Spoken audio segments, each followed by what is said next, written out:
लेकिन आज मेरे साथ एक खास मेहमान एक्सक्लूसिव बातचीत के लिए जुड़े हैं। दिल्ली के उप मुख्यमंत्री और शिक्षा मंत्री मनीष सिसोदिया हैं। उन्हें स्क्रीन पर लाइए। मनीष सिसोदिया, जो मैंने ओपनिंग रिमार्क्स दिए, मैंने कोई गलत जानकारी दी? ये कंफ्यूजन क्यों है, ये असमंजस क्यों है, और इस पर चर्चा भी नहीं है?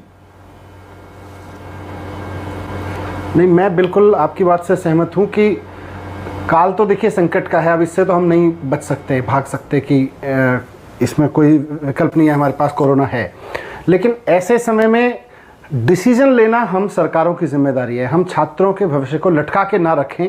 जितना हम तेज़ी से डिसीजन लेंगे, छात्रों के पक्ष में डिसीजन लेंगे, उतना छात्रों के भविष्य को हम मदद कर पाएंगे। और इसीलिए दिल्ली सरकार ने तो डिसीजन लिया कि भाई एक ऐसे सेमेस्टर में जिसमें आपने बच्चों को पढ़ाया ही नहीं, वैसे सेमेस्टर में आप कह रहे हो भी हम आपको परीक्षा लेंगे। तो परीक्षा किस लिए लेनी है? आपको बच्चे की समझ की बात है ना। आपने 4 साल के कोर्स में बच्चे के 7 सेमेस्टर पास करके वो 8वें सेमेस्टर में आया है। तो 8वें सेमेस्टर में जब आपने उसको पढ़ाया ही नहीं और आप कह रहे हो हम आपको डिग्री तभी देंगे जब हम आपके 8वें सेमेस्टर की परीक्षा ले लेंगे, नहीं तो हम आपको डिग्री नहीं देंगे। ये तो उसके साथ अन्याय है यार।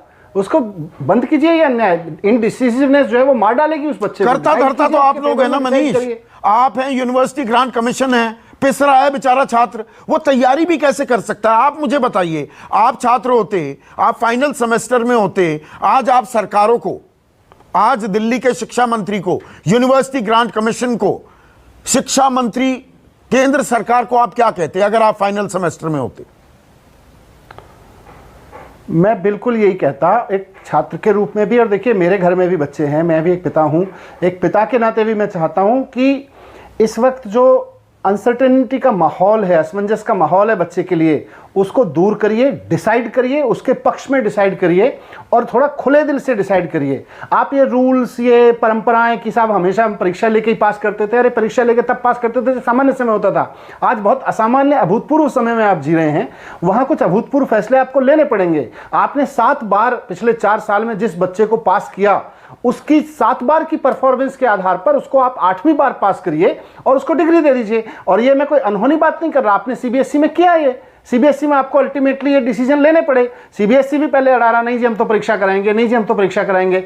अंत में जब लगा कि अब मामला हाथ से निकल जाएगा, बाहर जा रही है बात, तब सीबीएसई को डिसाइड करना पड़ा। आज यूजीसी अड़ा हुआ है, नहीं जी हम तो परीक्षा कराएंगे, हम तो परीक्षा कराएंगे। किस लिए कराओगे यार? जिस परीक्षा में, जिस सेमेस्टर की आपने पढ़ाई नहीं कराई उस बच्चे को, उसकी परीक्षा करा के आप क्या जानना चाहते हो? पर जहां पढ़ाई नहीं हुई तो डिग्री कैसे मिलेगी? अगर मैं काउंटर सवाल आपसे पूछूं, फिर तो वो डिग्री आधी अधूरी हो गई और बहुत से अच्छे ब्राइट स्टूडेंट के साथ नाइंसाफी हो सकती है कि सबको पास कर दिया। एक आपने बेंचमार्क बना दिया, एक एवरेज आपने मार्किंग सिस्टम बनाकर सबको पास कर दिया, फिर तो गधे घोड़े बराबर हो गए। मनीष,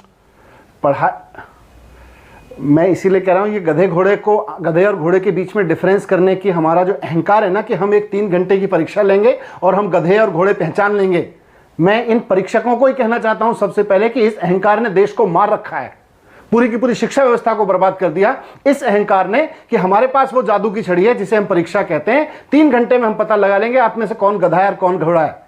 इस परीक्षा की अकड़ ने ही मार रखा है। और आज फिर वही अकड़ हम अपने उन स्टूडेंट्स पर जो अपनी डिग्री का इंतजार कर रहे हैं। बहुत सारे लड़के लड़कियों ने नौकरियां ले ली हैं उस पढ़ाई के पूरे होने पे। उनको लग रहा था फरवरी मार्च में उनके कैंपस इंटरव्यूज हुए, उनको ज्वाइनिंग का इंतजार है। अब आप कह रहे हो हम तो परीक्षा कराने की स्थिति में नहीं है और जब तक परीक्षा नहीं कराएंगे तब तक हम आपको डिग्री नहीं देंगे। इसीलिए मैंने कह रहा हूं आपसे कि 4 साल के एग्जाम में आप उसको 7 बार परीक्षा लेके पढ़ा चुके हो। और ये जो अंतिम परीक्षा है, जिसको आप अंतिम 8वें सेमेस्टर की परीक्षा कह रहे हो, वो पूरे 4 साल की परीक्षा नहीं होती है, वो भी 6 महीने की परीक्षा होती है। 6 महीने में जो पढ़ाया जाना था उसकी परीक्षा होती है। आपने जो पढ़ाया ही नहीं उसको कह रहे हो हम तो जिद पैड़े हुए हैं।